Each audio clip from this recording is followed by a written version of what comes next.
I was sitting on a bench on Leidseplein in Amsterdam, and I was waiting to have dinner with a friend. Yeah. And somebody sat down next to me and asked me what time it was.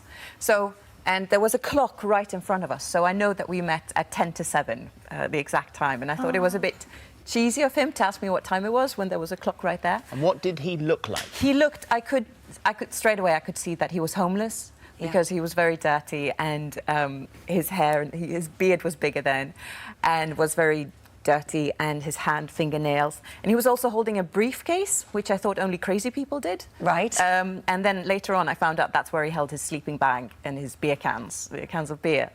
But we started chatting, and I also noticed that he had the most beautiful brown eyes I'd ever seen. And he just made me laugh straight away. So you chatted, I think your friend was about 10 minutes late, so you had about sort of this 10 minutes together. What were your first impressions of Emmy? What made you go and talk to her that day?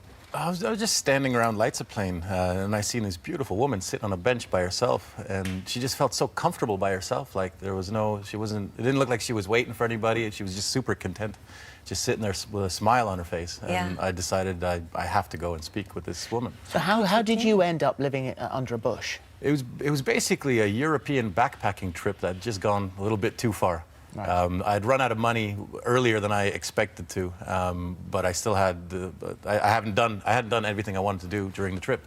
So I just said, well, I'll do it without any money, because you can do quite a lot of things without, especially. Then gradually the wheels fell off. Yeah, the wheels fell off, and I mean the alcoholism sort of kicked in heavy, and it was such a gradual turn that all of a sudden one day I realized, like, oh my God, I'm a homeless alcoholic, and it started. Well, that first bench meeting was lovely, and there was a click, and there was spark, and there was electricity, and so you were about to. Your friend arrived, and you got up to go, and then turned around and said, "I want to meet you again." Yeah, I basically just told her to be at the same bench. Was it? No, his exact words were, Saturday, 3 o'clock, the same bench, and he just walked off. And I was like, what? And so you had a few days, really, to think about what had happened. I had 5 days, yeah. This was on a Sunday, and I just couldn't get him out of my mind. And it just didn't make sense that somebody visibly homeless could be so confident, you know, and like, because I was single and I dated loads of guys, and they were always like, yeah, maybe I'll call you, maybe I won't. And there's this homeless guy just telling me, you know, to be back on this bench. And you had obviously no way of contacting him whatsoever. I had no way of contacting him, yeah. But you went back there 5 days later, and he was late. He was late, and I felt like such a fool, and I was going to call my sister and go, he didn't turn up. And he turned up 20 minutes late on a little kid's bike, of all things. And we spent the day together, and unfortunately, he was quite smelly as well. And I really wanted to kiss him on that first date, but I didn't know if I could because of his smell. Well, you said you had a wonderful day and a picnic, and it was fabulous. But then you were living in Vienna at the time, and up comes the moment where you've got to go. Yeah. You have to go back. He's got no means to contact you, but you gave him your number. I did. And then you went back to Vienna. And I didn't know if I was ever going to see him again. I mean, I hoped I would, and I couldn't stop thinking about him. And then 3 weeks later, I just turned 30, and I just get a phone call on a Monday morning, and it was just Vic saying, I'm here now. And he'd followed me to Vienna, and we've been together ever since. How did you get to Vienna? I just took the train. How does a homeless person afford to take the train? I mean, you can scrounge up a few euros here and there. I was quite proficient at doing that eventually. Yeah. But you were in prison during the time, though, well, as well. not in prison. I'd been arrested for stealing a chicken, and it was on a Friday afternoon, and they're not going to let out anyone till Monday because the whole magistrate or the powers that be were not home at the moment. So I had 2 days. Love is never a smooth one. But somehow, I mean, I got on quite well with the people there. They saw I was just. So life begins then. So you, like you said, from that day, you've not been separated.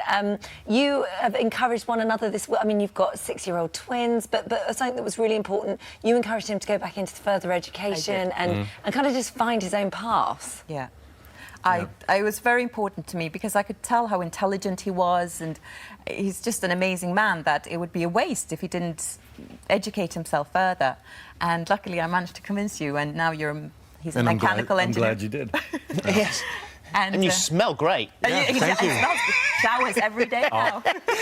You got married. So you got married in a castle. We married in a castle, yeah. I mean, that is the beautiful, isn't it? And so, what do the children think of the story? How much have you told them? We've told them everything. We told them everything that happened. I don't think they grasped the whole concept of the social aspects of the whole thing. Yeah. They just thought it was quite funny that I lived in the bush, like a They called like the some book sort of. Daddy Lives in a Bush. Yeah. That's Yeah. their title That's for the it. reason of Well, this is the book, How to Fall in Love with a Man Who Lives in a Bush. So it's all there in the title, but quite a lot of it is fiction. But your story is so extraordinary. Why didn't you write it factually? Well, as a writer, I needed to make the story a bit better and a bit more exciting, so I changed a few details just to speed it up. So in the book, we meet in Vienna, we don't meet in Amsterdam. But it's a real feel-good book, and I just noticed how happy our story made people. Yeah. So I hope this book will also make people feel really good and happy. And a really lovely, strong message throughout the whole thing of just not to judge anybody. absolutely.